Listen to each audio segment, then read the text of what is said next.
இருக்குது. அந்த condenser side வந்து இட்ஸ் ஓப்பன். ஏன் ஓப்பன் சொன்னா கண்டென்சர் காயில் வந்து பார்த்தீங்கன்னா வாட்டர் இன் ஆகிட்டு திருப்பி அவுட் ஆகும்.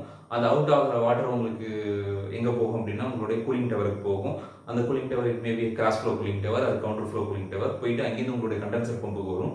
கண்டென்சர் பம்புக்கு வந்துட்டு திருப்பி அந்த வாட்டர் வந்து உங்களுடைய கண்டென்சர் சர்க்யூட்டுக்கு வரும். சில்டு வாட்டரில் வாட்டர் பொலிச்சில் இருக்கிற கண்டென்சர் சர்க்யூட் வரும்.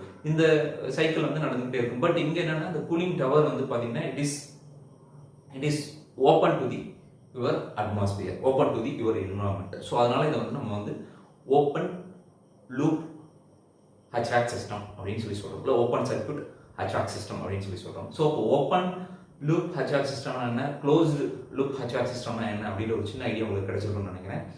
ஓகே, இப்போ நம்ம ஆட்டோ டியூப் கிளீனிங் சிஸ்டத்தை பற்றி ஆட்டோமேட்டிக் கெமிக்கல் டோசிங் சிஸ்டத்தை பற்றி நம்ம வந்து டிஸ்கஸ் பண்ண போகிறோம். ஸோ அதுக்கு முன்னாடி இது வரைக்கும் நம்ம சேனல் நீங்கள் சப்ஸ்கிரைப் பண்ணாமல் இருக்கீங்கன்னா மறக்காம சப்ஸ்கிரைப் பண்ணுங்க.